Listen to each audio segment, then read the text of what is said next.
ভালোবাসি অন্তরে শুধু মুখে নয় জান্নাতের আশায় নয় রাসূল জাহান্নামকে ডরি না জান্নাতের আশায় নয় রাসূল জাহান্নামকে ডরি না তোমায় পাওয়ার আশায়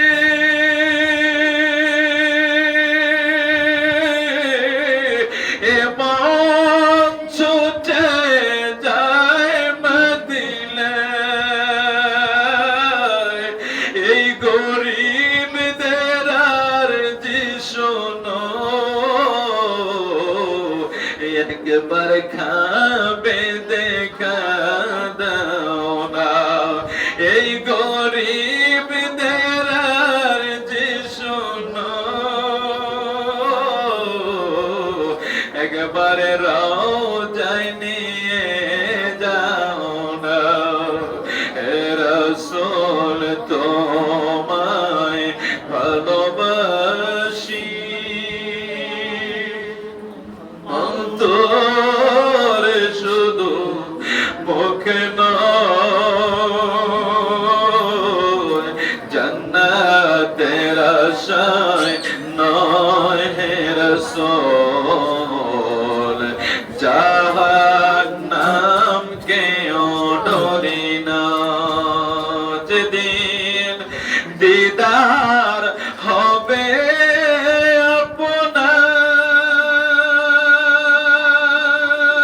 আপনার সেদিন ঈদ হবে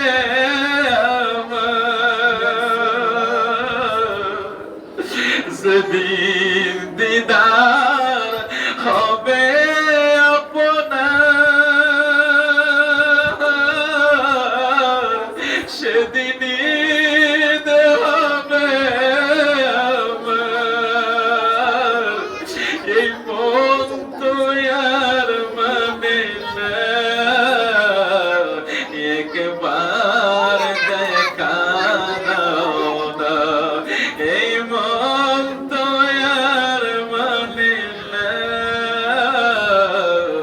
একবার দেখা দাও না রাসূল তোমায় ভালোবাসি অন্তরে শুধু মুখে নয় জান্নাতের আশায় নয় হে রাসূল জাহান্নামকে ডরি না আল্লাহ কবুল করো যদি বলি আমিন আর একটু মহব্বত করে বলি আমিন আজকে এই পবিত্র আরবি শরীফের মাহফিলে আমরা উপস্থিত হয়েছি এখানে আউলিয়ায়ে কেরামের সোহবত নেক নজরের জন্য আমরা বসেছি আল্লাহ কবুল করুক যদি বলুন আমিন এটা এমন এক সময়কে আমরা অতিক্রম করছি যে সময়ের ভিতরে আল্লাহর হাবিব হতে শুরু করে অদ্যাবধি পর্যন্ত যারা নেক ব্যক্তিগণ বুজুর্গানে দ্বীনগণ যারা এই ধর্মের দাওয়াত দিয়ে দ্বীনকে প্রতিষ্ঠিত করে দ্বীনকে সাজিয়ে গুছিয়ে আজকের এই জমিন থেকে তারা পরলোক গমন করেছে তারা বরজখের দেশে কবর দেশে চলে গিয়েছে আপন আপন রওজায়ে মাজারাতে শুয়ে গিয়েছে ওই সমস্ত ব্যক্তিদের ব্যাপারে কুরুচিপূর্ণ বক্তব্য এবং তাদেরকে অপমানজনক মূলক কথা বর্তমান সমাজে কমতেছে না বাড়তেছে জোরে বলুন কমতেছে না বাড়তেছে আমার নবীর সাহাবায়ে কেরামকেও পর্যন্ত দোষারোপ করা হচ্ছে আপনি এবার পরের স্টেপ বাদ দেন আমার নবীকে যারা দেখেছে জাস্ট এক্সাম্পল ফিরানি ফিরদৌসতগীর শেখ সৈয়দ মহিউদ্দিন আব্দুল কাদের জিলানী আল গিলানী আল হাসানী আল হুসাইনী রাদিয়াল্লাহু তাআলা যিনি প্রশ্ন করা হয়েছে, হুজুর আপনার কাছে একটা জিনিস জানতে চাই, আপনি অনেক মহান ওলি, আপনি অনেক মহান ওলি, কিন্তু মর্যাদার দিকে একটা ডিফারেন্স আমরা শুনতে চাই। আমার নবীর সাহাবায়ে কেরাম আর আপনি একটু বলেন তো আমাদেরকে এটার পার্থক্যটা কেমন হবে? বেলায়েতের সম্রাট যিনি, তরিকতের সম্রাট যিনি, ফিরানে ফিরদৌসের যার কদম সকল ওলিদের কাঁধে, এই গৌসে পাক কি বলেছে জানেন? ও মিয়া শোনো, আমার নবীর সাহাবাদের মর্যাদা কত বেশি জানো? আমার নবীর সাহাবাদের মর্যাদা কত বেশি জানো?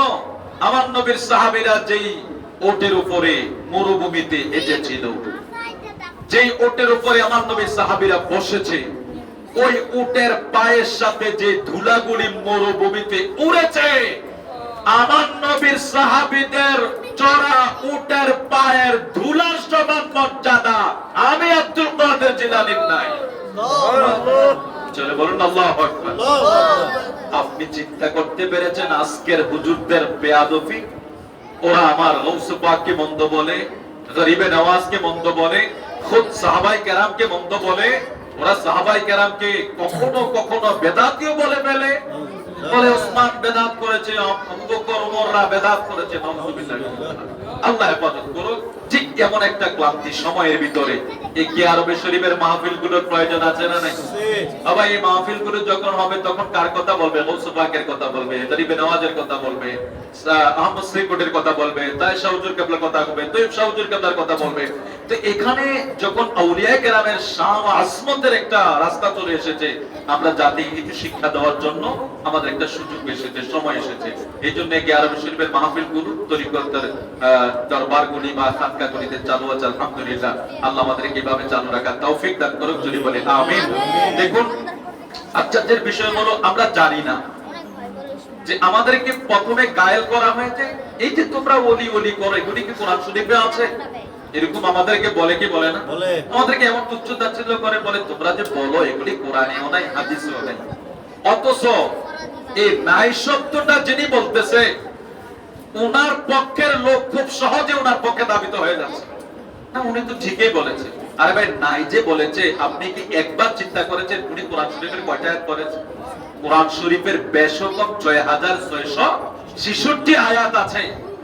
আমি নাই যখন বলবো, তাইলে গোটা কোরআন শরীফ আমার আয়াতে থাকতে হবে, আমি বুঝতে হবে আগে, তখন আমি বলতে হবে না। এখন আমার হাত হইল আধা, কলসি হইল ১.৫ হাত, এটা কথার কথা। আপনার সোনার চেনটা কলসির তলার দশে পড়ে গেছে, এখন আপনি আধা দিয়া যদি কলসি চেইনের চেন টোকা, আপনি সারা জীবন চেন টোকাইয়া পাইবেন? কারণ কি, আপনার হাত তো আধা, কলসি তো ১.৫ হাত, তো আধা হাত দিয়ে ১.৫ হাত কলসির তলা কিয়ামত পর্যন্ত পাওয়া যাবে না। ওরা হইলে ২-৪টা হাদিস পড়ে, কিছু বাংলা বই পড়ে, না পারে উর্দু কিতাব পড়তে, না পারে ফার্সি কিতাব পড়তে, না পারে কোন ইবারত পড়তে, না বুঝে নাউসুল, না বুঝে উসুল, না হাদিসের কোনো মতলব বুঝে, কোনো কিছুই এরা বুঝে না।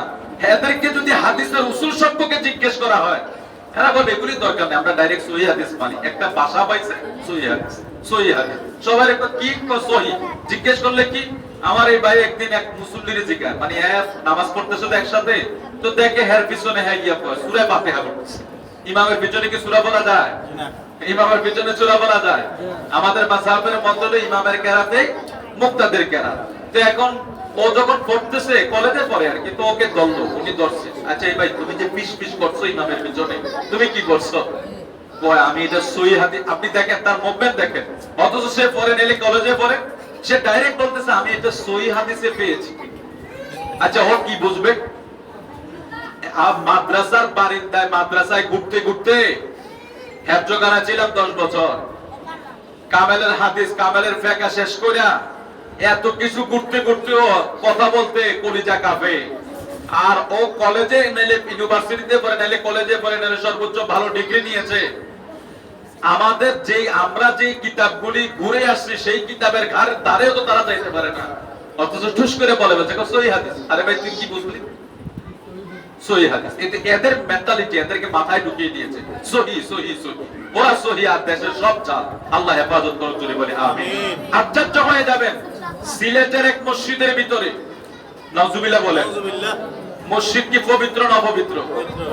সিলেট এক মসজিদের ভিতরে আহলে হাদিসের লোকগুলি, আপনারা নেটে চার্জ দিয়ে দেখবেন, আমরা ফাতিল খেলা দেই স্কুল মাঠে, দেই না বাচ্চাদের চোখ বাইদা আমাদের মাদ্রাসায় দেই, স্কুল মাঠে দেই, চোখ বাইদা কি করি, পাতিল ভাঙ্গা বা বিভিন্ন অনুষ্ঠান, ফুটবল খেলা, আস্তাগফিরুল্লাহ নাউজুবিল্লাহ, ওরা মসজিদের ভিতরে ফাতিল খেলা দিয়েছে, ওরা মসজিদের ভিতরে ফুটবল খেলা দিয়েছে।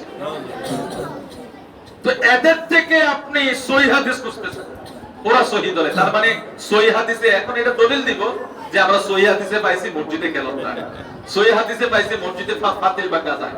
নাউজুবিল্লাহ মিন যালিক, এই মসজিদ এত পবিত্র জায়গা যেখানে আল্লাহর হাবিব সাল্লাল্লাহু আলাইহি সাল্লাম বলেছেন, খবরদার কেউ যদি কথা বলে তাকেও তুমি ভাষা করে নিষেধ করতে পারবে না, কেউ যদি কথা বলে তাকেও তুমি ধমক দিয়ে কথা বলতে পারবে না, সাবধান, ইশারায় কথা বলো।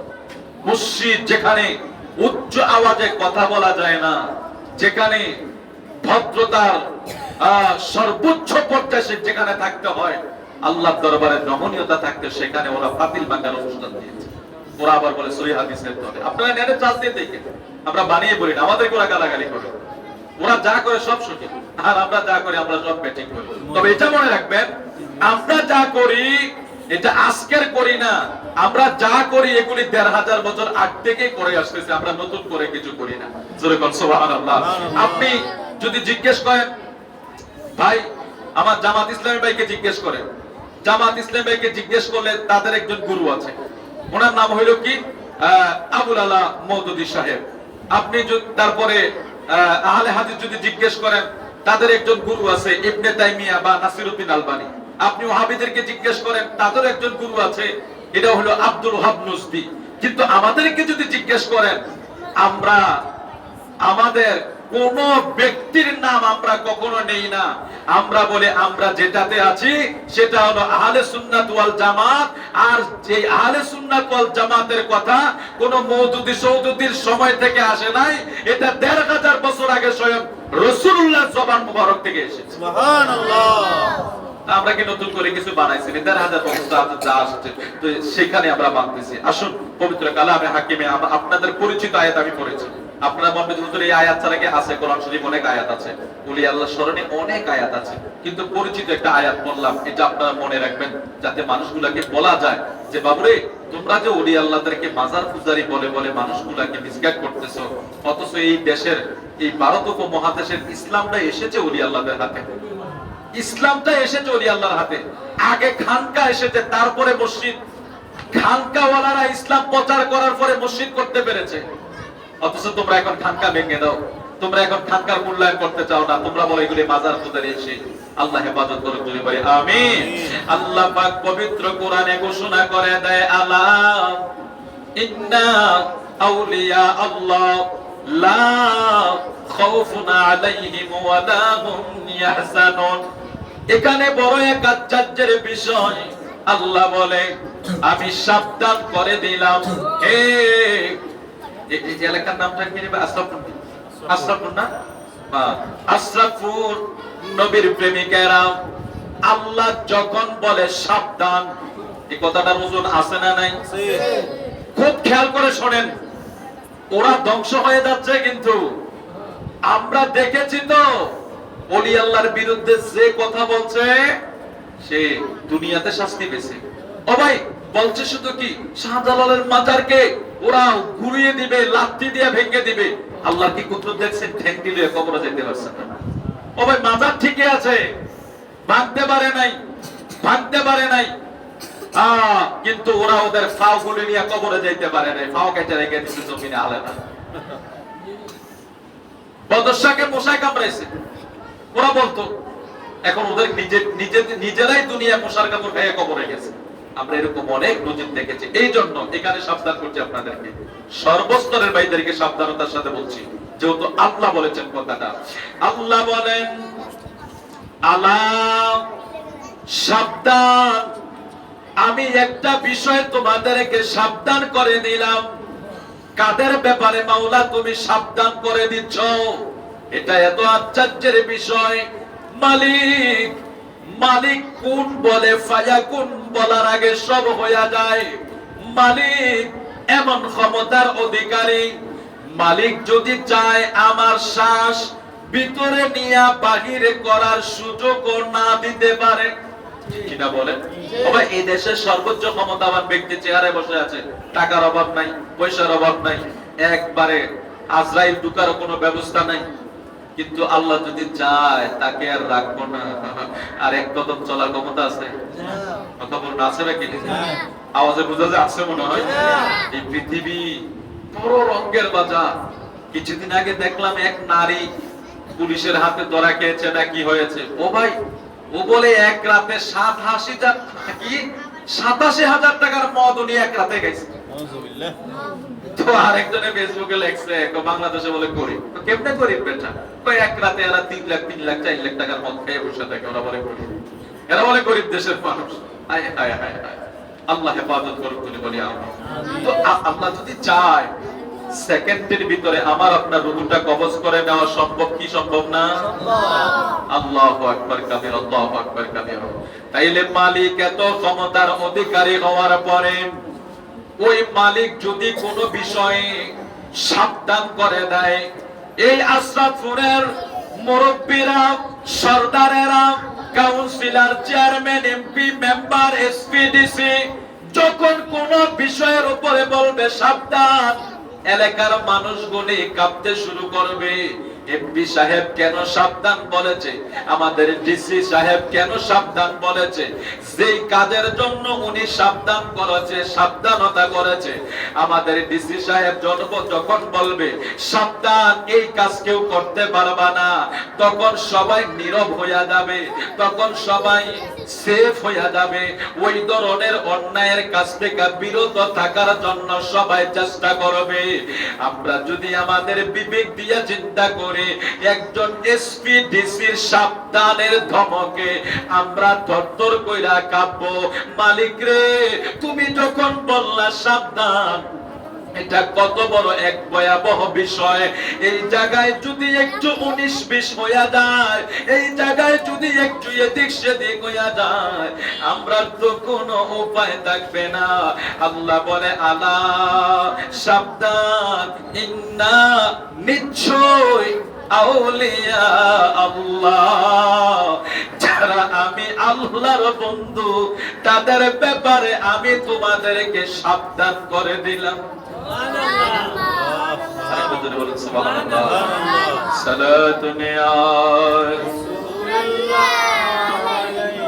যে আয়াতে কারিমা পড়লাম, এটা হলো পবিত্র কালামে হাকিম। পবিত্র কালামে হাকিম থেকে আয়াতে কারিমা তেলাওয়াত করা হলো। এখন যারা দাবি করে ওলিদের কথা কোরআন শরীফে নাই, আপনাদের কাছে আমি জানতে চাই তাদের দাবি সত্য না মিথ্যা? মিথ্যা। ওরা, আমরা এভাবে বলি, ওরা এটাকে ঘুরাইয়া দিবে। ওরা বলবে না, এটা এই কথা বলে না, ওইটা আরেক কথা বলেছে। নাউজুবিল্লাহ বলে। এটা হলো যাদের অসৎ উদ্দেশ্য থাকে, অসৎ উদ্দেশ্য যাদের থাকে। অথচ এখানে আমরা যদি ভেঙে ভেঙে বলি ইন্না, আল্লাহ বলেন নিশ্চয়ই আউলিয়া। এই আউলিয়াটা হলো বহু বচন। ওলি শব্দের বাংলা হলো বন্ধু। ওলি শব্দের বাংলা হলো বন্ধু।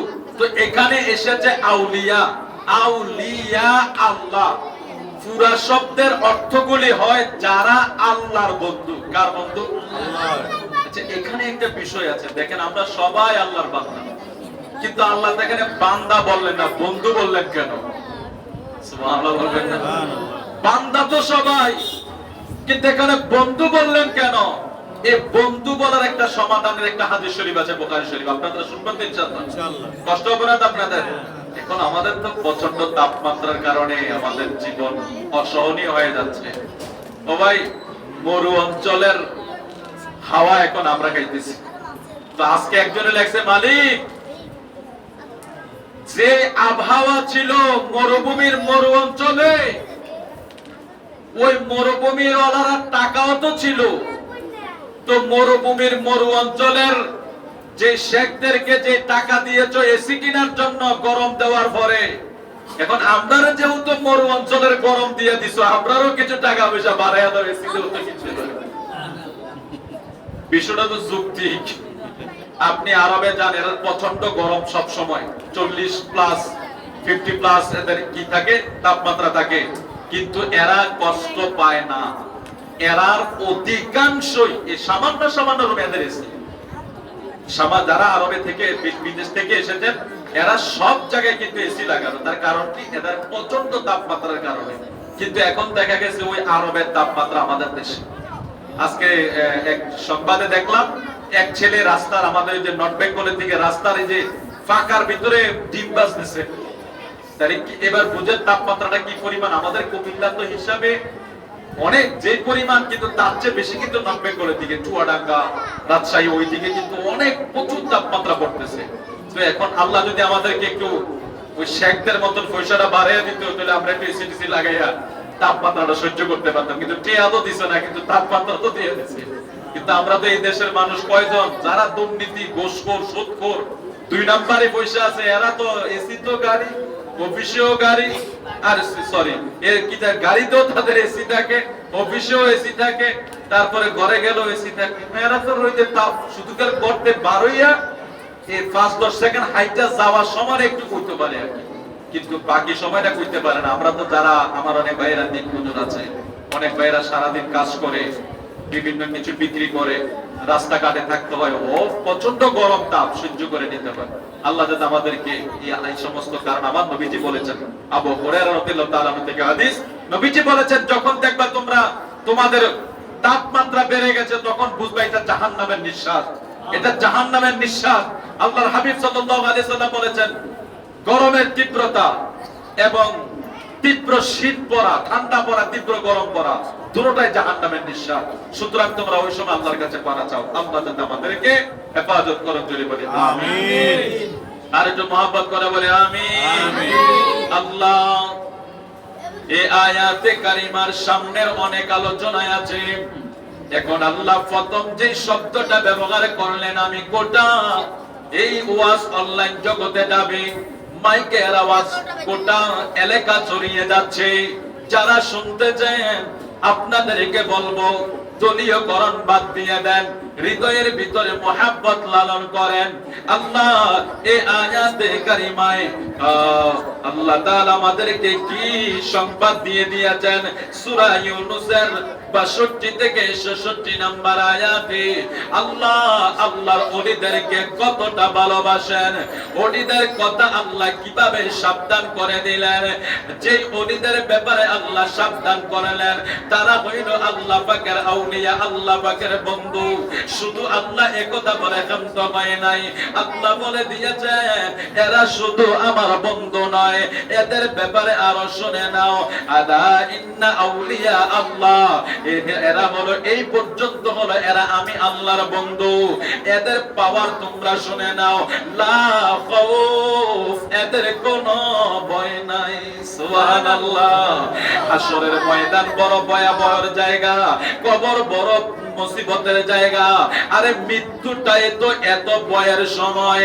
আজরাইল যখন মানুষের সামনে দাঁড়ায়া যাবে, আজরাইলের চেহারা দেখা আমাদের অবস্থাটা কি হইয়া যাবে। আমার নবী বলছে, উম্মত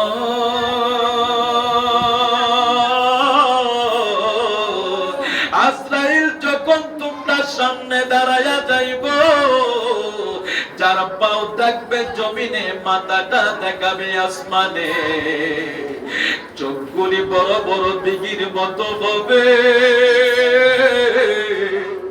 আজরাইল যখন আইসা একটা মানুষের উপরে থামা মারবে, ওই মানুষটার কাছে মনে হবে আমার উপরে যেন গোটা পৃথিবীটা চাইপ দিয়া বসে আছে। ওই মানুষটার এমন যন্ত্রণা শুরু হয়ে যাবে, যখন রূহটা দৌড়াদৌড়ি করবে বের করার জন্য, আজরাইল থাবা মারবে, তার কাছে মনে হবে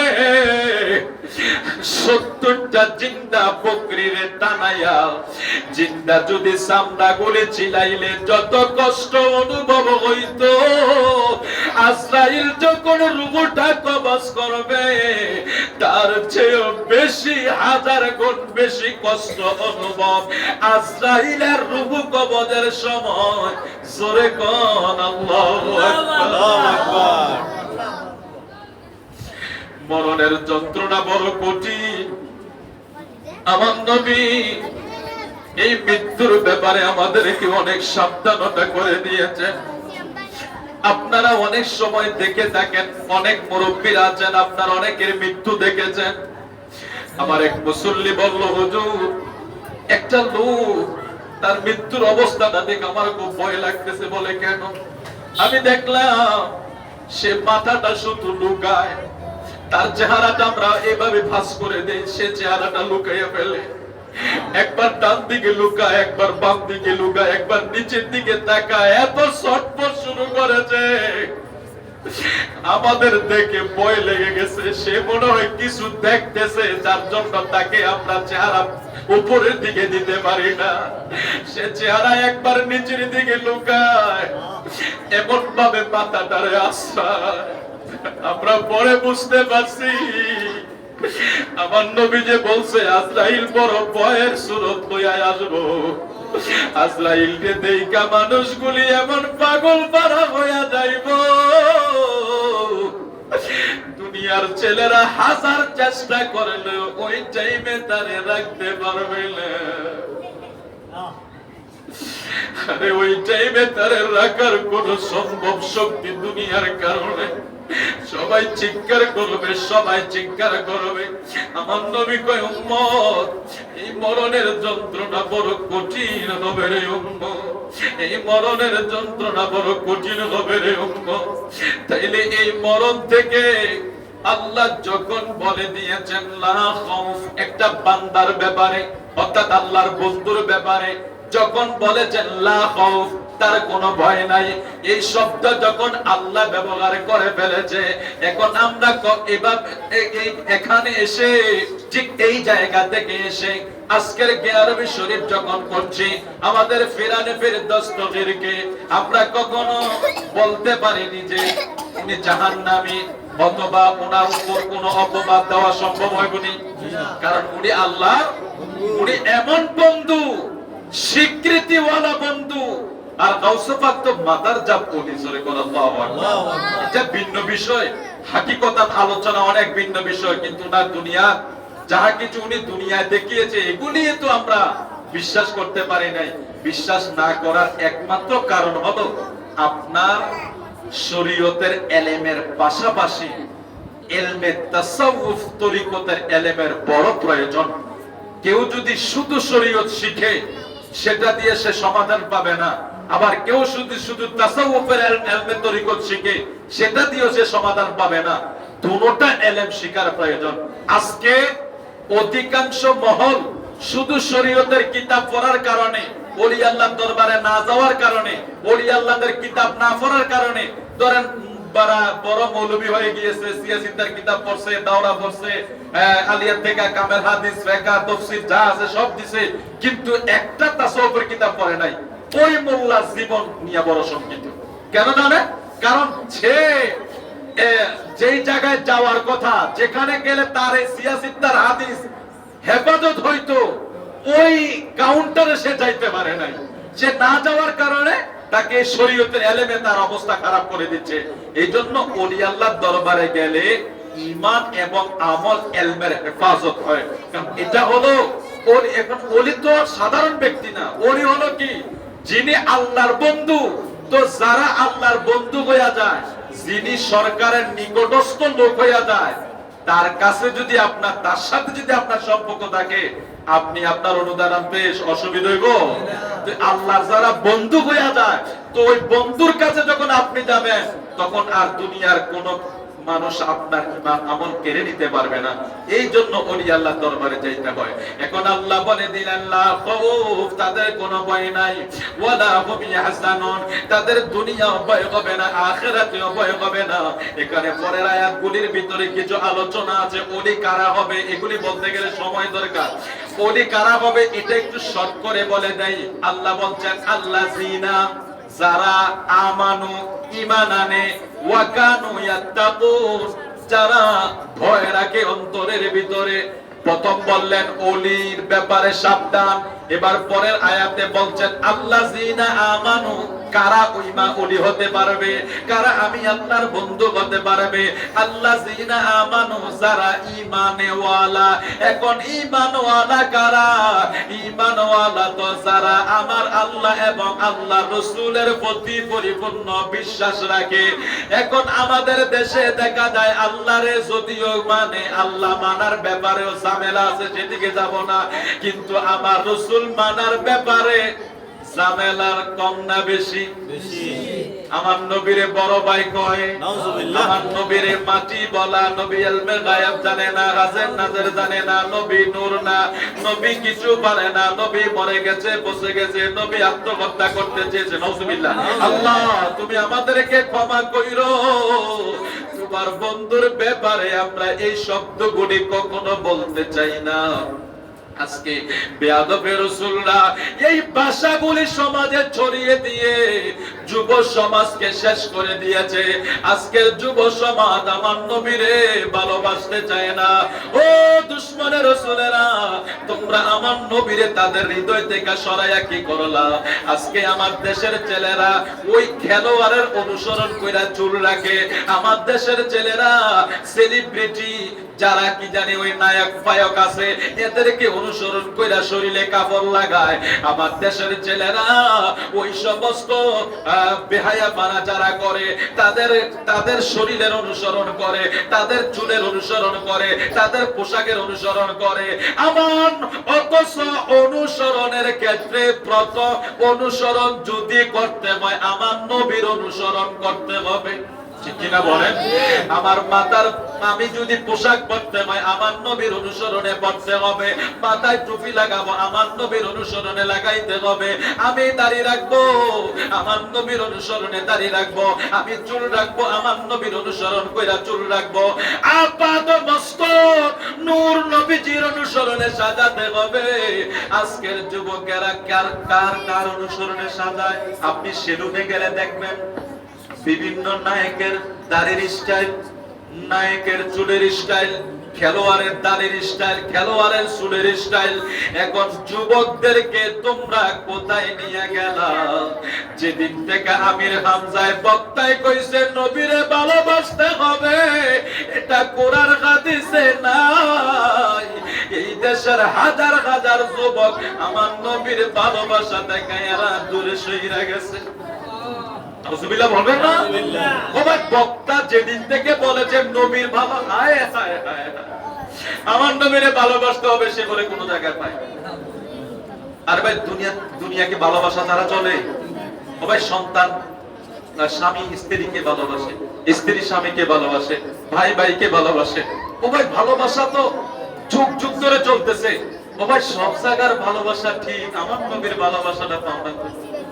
আরে সব ভালোবাসা মিথ্যা হয়ে যাবে যদি আমার নবীর ভালোবাসা না থাকে। ঠিক কিনা বলেন?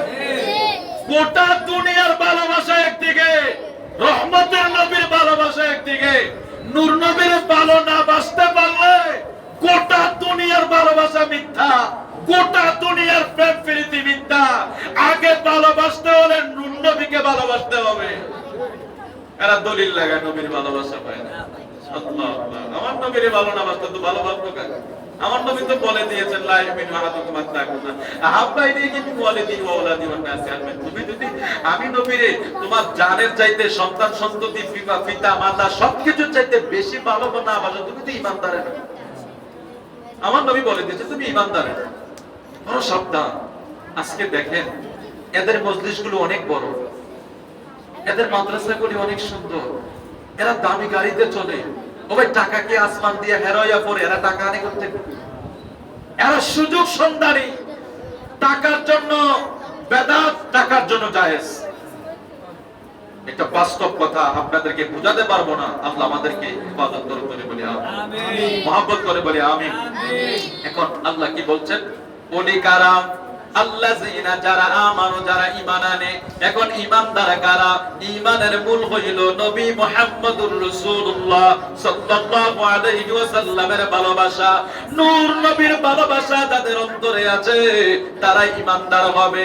এখন আমার নবীরে যারা ভালোবাসে তারা কোনোদিন আমার নবীর বিপরীত খুঁজবে না। নবী এটা জানে না, নবী এটা মানে না।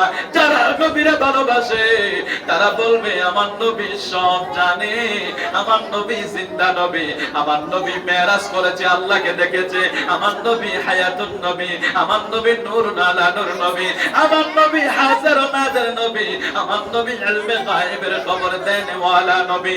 আর যদি নবীরে ভালো না বাসে এই জাতীয় জিনিসের বিরোধিতা করবে কি করবে না? সবাই ভালোবাসলে সোজা সবটা মেনে নেবে, ভালো না বাসলে সে দেখবে কোন জায়গায় আছে নবী জানে না, নাউজুবিল্লাহ বলবেন না, এটা খুঁজে বের করবে। তবে খুঁজতে গিয়া নবীর বিদ্বেষের কারণে তার চোখ খুলবে না। এটা এক কঠিন সিলমোহর। আল্লাহ বলছে ওয়ান্তুম লা তাশউরুন। সে যখন আমার নবীর সাথে গুস্তাখি করবে সে ধ্বংস হয়ে যাবে। আল্লাহ কিভাবে বলে? তার টুপি ঠিক রাখতাম, পাঞ্জাবি ঠিক রাখতাম, দাড়ি ঠিক রাখতাম, ফিসাবগিরি ঠিক রাখবো, মুহাদ্দিসগিরি ঠিক রাখবো, প্রিন্সিপালগিরি ঠিক রাখবো, সব ঠিক রাখবো, এমপি মন্ত্রীগিরি সব ঠিক রাখবো। কিন্তু ভিতরে যেটা থাকে আমার নবীর ভালোবাসার নাম ঈমান এবং আমল দুটোটার বের করে দেব, তার খবর থাকতো না। ও ভাই এটা একটা অভিশপ্ত কথা। আচ্ছা আমার ভিতরে কি রোগ আছে আমি যদি না জানি চিকিৎসা করতে পারি না? এটা এই আয়াতটা অনেকে বুঝাইতে পারি না। এই জায়গা কিন্তু বড় কঠিন সিগন্যাল। আল্লাহ বলছে নবীর সাথে গুস্তাখি করে সে ধ্বংস হয়ে যাবে, কিন্তু তার খবর থাকবে না। ওই খবর যদি না থাকে আমি চিকিৎসা করবো কেমনে? এইটা কিন্তু এক গোপন ভেদ। আল্লাহ বলে দিয়েছেন আমার হাবিবের সামনে বেয়াদবি করিস না। যদি একবার করে বালাস তাহলে ভিতরে সবকিছু শেষ হয়ে যাবে, কিন্তু তুমি দেখবা তোমার চেহারা ঠিক আছে, পাঞ্জাবি ঠিক আছে, কিন্তু ভিতরেটা নাই। ভিতরে যেটা থাকার কথা এটা আল্লাহ নিয়ে যাবে, সব ধ্বংস হয়ে যাবে। তাইলে আমার নবীরে ভালোবাসার নাম কি? ঈমান। আমার নবীরে ভালোবাসার নাম কি? ঈমান। ভালোবাসলে আগে নবীরেই বাসবো। সন্তানরে যদি ভালোবাসি, ইয়া রাসূলুল্লাহ আপনারে কেন ভালোবাসতে পারবো না? ও বান্দা, তুমি তো তোমার কোন না কোন আলেমরে তুমি ভালোবাসো, তুমি তো তোমার সন্তান পরিজনরে ভালোবাসো। তুমি যদি তোমার আপনজনরে ভালোবাসতে পারো, আমার নবীরে কেন তোমরা ভালোবাসতে পারবা না? আমার নবীরে কেন তোমরা মহব্বত করতে পারবা না? আল্লাহ আমার নূর নবীরে প্রেম মহব্বত আমাদের অন্তরে পয়দা করে দেখ। জোরে বলেন আমিন। আল্লাহুম্মা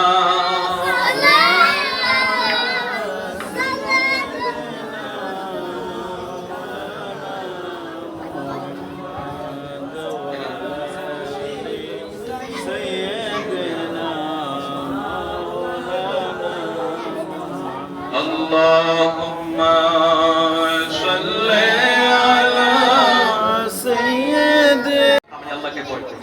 তো ঈমানের পরে কাজ কি? বাবা বলেন ঈমানের পরে কাজ কি? নামাজ। আমল আছে না নাই? আছে। ওলি আল্লাহর আমল করছে না করছে? করছে। গাউসুবাক আমল করছে নিও। আমার গাউসুবাক কিন্তু মাদারজাত ওলি, মায়ের পেট থেকে ওলি, কিন্তু তারপরেও গাউসুবাক পৃথিবীতে আসার পরে উনি ওনার আসন লইয়া বইয়া গেছেন আছে আমি তো অত বড় ওলি হয়ে গিয়েছি, আমার আর রিয়াজতের দরকার নাই, লেখাপড়ার দরকার নাই। তৎকালীন সময় যিনি ফিরানে পীর দস্তগীর শেখ সৈয়দ মহিউদ্দিন, তৎকালীন সময় উনি ওনার এল অর্জন করার জন্য গড় থেকে বের হয়ে গিয়েছেন। গাউসে পাক যে নিজামিয়া মাদ্রাসা, সেই নিজামিয়া মাদ্রাসায় আমার গাউসে পাক তৎকালীন সময় ভর্তি হয়েছিলেন এবং পড়ালেখার জন্য গিয়েছেন। তাইলে বোঝা গেল আল্লাহর ওলিরা মাদারজাত ওলি হওয়ার পরেও পৃথিবীতে আসার পরে যদি ইলম অর্জন করতে যায় তাহলে আমাদের করার দরকার আছে না নাই? ও ভাই গাউসে পাকের জীবনের রিয়াজতের কথা যদি আপনারা শুনেন অবাক হয়ে যাবেন। গাউসে পাকের বাবা যিনি ছিলেন, বাবার নাম কি? আবু সালেহ মুসা। গাউসে পাকের যিনি নানা ছিলেন ওনার নাম হযরত সামিউ রাদিয়াল্লাহু তাআলা রাহমাতুল্লাহ আলাইহি, এরকম নাম হবে। আপনার একটা ঘটনা শুনেছেন, এটা কিন্তু গোটা মুসলিম উম্মতের জন্য একটা মেসেজ। আজকে 11 বিশ্ব থেকে শিক্ষা নেওয়া ঘটনাটা শুনেছেন এই যে আবু সালেহ মুসা জঙ্গি রিয়াজত করতে যখন জঙ্গলায় গিয়েছে, তো সাগর বা নদীর পাড়ে গিয়ে একটা ফল খেয়ে ফেলেছে। তবে ফলটা খাওয়ার পর এখন উনি তো কারো কাছ থেকে চুরিও করে নাই, জোর করেও আনে নাই, এটা নদী দিয়ে বাইসা আসছে, খেয়ে ফেলছে। কিন্তু আপনারা একটা জিনিস হিসাব মিলিয়ে দেখছেন, উনি খাওয়ার পরে উনার অনুভূতিটা কি শুরু হয়ে গেছে? মালিক, আমি তোমার কাছে কি জবাব দেব? এই ফলের মালিকরে যদি আমি ক্ষমা না নিতে পারি।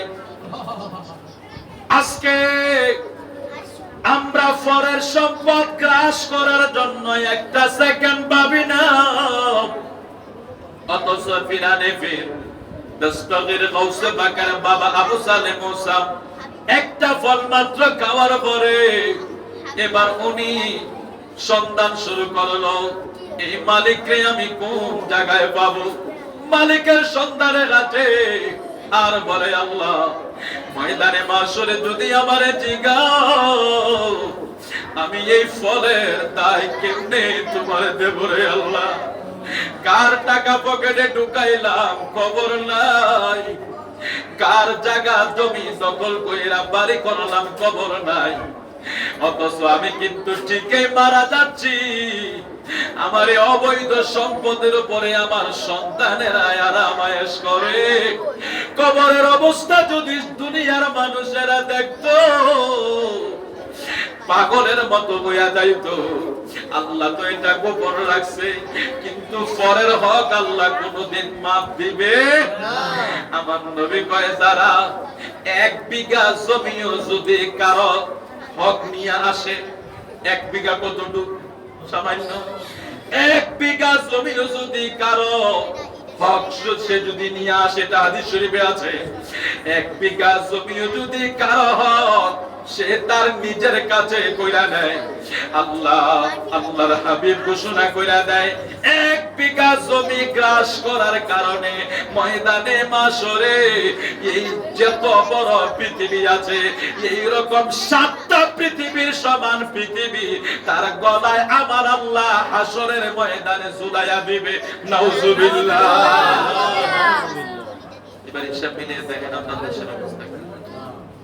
1 বিঘা জমির কথা বলছি। এবার আমরা হিসাব মিলিয়ে দেখি, আমরা পকেটে যে আসতেছে বাড়ি যে 2 তলা 3 তলা 10 তলা, একটার পরে বাড়ি আরেকটা, আমরা আবার একটা চিন্তা করি, তো টেনশন নাই তো, আমরা কইরা চলে আসবো, বস্তা কইরা চলে আসবো। বস করতে গেলে সুমা দিলেই তো সব শেষ। এত সোজা? অবশ্য সব মাফ হবে, পরের হক মাফ হবে। সাবধান, এই জায়গায় খুব সাবধান। নামাজ কত কম পড়েন, এটার কোনো, এটা চাইলে আল্লাহ মাফ করে দিব। রোজা রাখতে পারেন, আল্লাহ চাইলে মাফ করে দিব।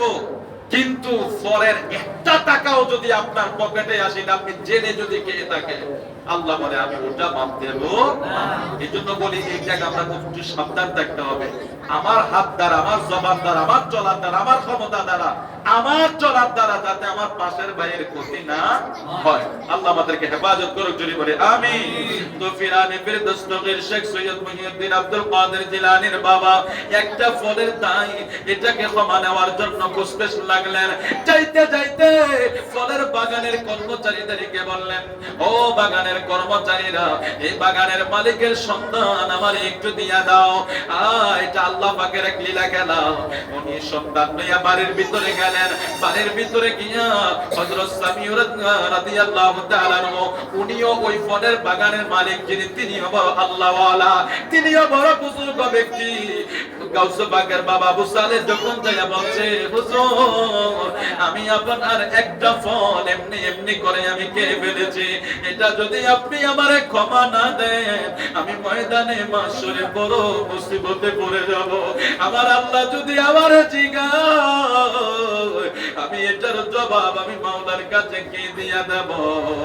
গাউসে পাকের নানা তিনি বুঝতে পারলেন, যিনি একটা ফলের মাফ নেওয়ার জন্য আমার কাছে ছুটে আসে, এই ব্যক্তি সাধারণ কোন ব্যক্তি নয়, তাকে আমি আটকাইতে হবে। বলে মাফ দেব 1 শর্তে। কেউ বলেছে 12 বছর, কেউ বলেছে 8 বছর। আমার বাড়ির গোলামিটা কাটতে শুরু করে দাও। গোলামি করতে করতে গোলামির টাইম যখন শেষ হয়ে গেছে, ডাক দিলেন, মালিক এবার বুঝি আমারে যাওয়ার জন্য দিবানি, আমারে ক্ষমা করবানি। বলে না, আরেকটা শর্ত আছে, ওটা মানতে হবে। বলে আবার কি? একটা ফলের তাই এত বছর গোলামি কাটাইলা রে মালিক, আবার বুঝি আমারে আবার শর্তের ভিতরে বালাইবা। বলে শর্ত এটা মানলে মাফ, নাইলে মাফ নাই। এখন আবু সালে মুসা চিন্তা করে পরকাল দুনিয়া না। হায় আবু সালে মুসা চিন্তা করে পরকাল দুনিয়া না। আমরা তো দুনিয়ার জন্য বেকার হয়ে গেলাম।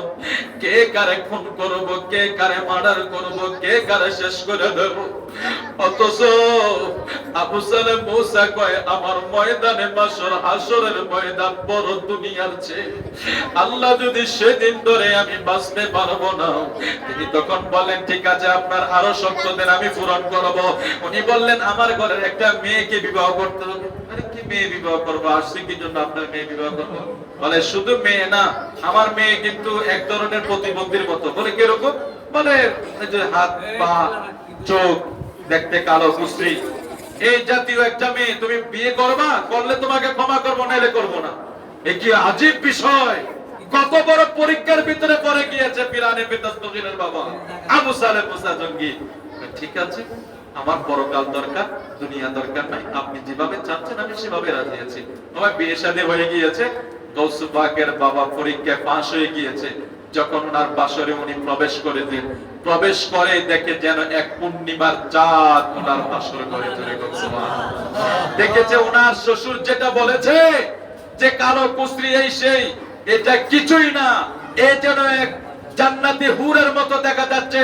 গৌসুল পাকের মা আবু সালেহ মুসা জঙ্গির কাছে যখন বিয়ে করার পরে যখন উনি বাসর করে গেলেন, উনি এই জান্নাতের হুর দেখে আশ্চর্য হয়ে গেলেন। তখন গৌসুল পাকের যিনি নানা, উনি বললেন যে বাবা দেখো, আমি আমার মেয়েটাকে এই চোখ দিয়া কোনোদিন আমার মেয়ে নাবালেগ কোন বেগানা পুরুষ দেখে নাই, কান দিয়া কোনোদিন গানের আওয়াজ শুনে নাই, এই পাও দিয়া কোনোদিন মার্কেট টার্কেটে হাঁটে নাই। আমার এই মেয়ে সাবালক হওয়ার পরে সে কোনোদিন অন্যায় অশ্লীল কাজে জড়িত হয় নাই, পর্দার সাথে তার জিন্দেগি গিয়েছে। আমি তোমার মতো একজন ভালো লোক খুঁজেছিলাম, আল্লাহ ওই ফলের উসিলায় তোমাকে আমার কাছে পাঠিয়েছে, আমার মেয়েটা যাতে আমি তোমার কাছে উঠে দিই। আর এখান থেকেই বের হয়েছে ফিরানে বিরদস্তগী। সুবহানাল্লাহ, আল্লাহু আকবার বলবেন না?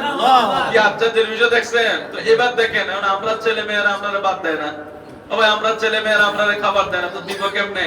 আমরা মায়েরা আমরারে পেটে নিয়ে, আল্লাহ মাফ করো, সিরিয়াল যা আছে সব শেষ। আর মার্কেট তো আছে, সেটা বন্ধ নাই। যন্ত্রণা মন্ত্রণা যা, মার্কেট বন্ধ নাই। আল্লাহ হেফাজত করে চলে পারি, আমিন। তো বলছিলাম আমরা শেষ দিকে চলে যাচ্ছি, অনেক রাত্র হয়ে গিয়েছে আসলে। তো গৌসুল পাক একটা ফলের জন্য যদি 12 বছর বা 8 বছর গোলামি করতে পারে, আজকে গিয়ারবে শরীফের মাহফিল থেকে আমরা শিক্ষা নিতে পারি। সে গৌসুল পাকের অনুসরণ, আপনি সামনে এসে বলুন, এদিকে এসে বলুন, এটা আমরা অনুসরণ নিতে পারি যে আমাদের ধারাও যাতে কারো 1 টাকা ক্ষতি না। ভাই ওয়াজ শুধু করলে চলবে, মাহফিল শুধু করলে চলবে, মাসে মাসে মাহফিল করলাম, আত্মগরু খাইলাম, কিছু নিতে পারলাম না। একটা মেসেজ নিয়ে যান, যিনি আমাদের ফিরানে বিরদস্তগীর, তিনার বাবা এই কাজটা যদি আমাদের জীবনে এতটুকু বাস্তবায়ন করতে পারি যে আমার দ্বারা যাতে 4 আনা পরিমাণ কারো ক্ষতি না হয়, না জবান দ্বারা না হাত দ্বারা, আমরা সেভাবে মাটির মানুষ হয়ে চলতে চেষ্টা করব। আল্লাহ কবুল করুক, যদি বলি আমিন। তোমারে হাদিসে কুরসি অনেক লম্বা এক হাদিস, আল্লাহ যে বলেছেন যে ওলি কারা, এখানে অনেক লম্বা হাদিস শরীফ আছে, যে এটা বুখারী শরীফের হাদিস। হাদিসে কুরসি যে আল্লাহর হাবিব বলেন যারা নফল ফরজ বন্দেগী করবে, আগে কোন বন্দেগী? ফরজ বন্দেগী। ফরজ বন্দেগীর পরে তারা যখন নফল ইবাদতের ভিতরে লেগে যায়, ফরজ বন্দেগীর পরে যখন নফল ইবাদতের ভিতরে লেগে যায়, ফরজ তো এটা একটা বিধান, এটা আমরা পালন করতে হবে, কিন্তু ওলি হইতে হলে আপনাকে নফল বন্দেগীর ভিতরে ঝুঁকে যাইতে হবে। নফল যত ইবাদত আছে আপনি যখন সেদিকে ঝুঁকে যাবেন, কোরআন তেলাওয়াত, ইমামে আযম আবু হানিফা, ইমাম মালিক, ইমাম হাম্বল, ইমাম বুখারী, যারা যুগ যুগ ধরে ইমাম ছিলেন, তরিকতের ইমাম ছিলেন, মাযহাবের ইমাম ছিলেন, আপনারা তাদের জীবনে পড়ে দেখেন ওরা কত লম্বা সময় রাত্রে দাঁড়িয়ে দাঁড়িয়ে 2 রাকাত নামাজের ভিতরে কোরআন শরীফ খতম করে ফেলছে। আজকে আমরা তো বছরে একটা খতম দিতে পারি না। তো আমাদের কাছে তাপ পড়বে নাকি কার কাছে তাপ পড়বে বলুন? বছরে একটা কোরআন খতম দিতে পারি না। দুরাকাত নামাজে কোথাও কোরআন শরীফ খতম করে ফেলেছে। ফিরানে বিদস্তগীর শেখ সৈয়দ মহিউদ্দিন আব্দুল কাদের জিলানী 40 বছর এশার ওযু দিয়া ফজর পড়েছে।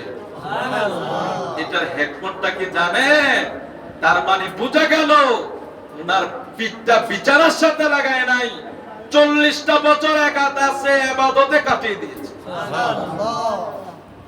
আমরা তো সেভাবে সবাই গসলাকে মতো তো পারবো না, কিন্তু কিছুটা তো অনুসরণ করে আমরা চলতে হবে, কিছুটা অনুসরণ করে আমাদের জিন্দেগিকে আমরা পরিবর্তন করতে হবে।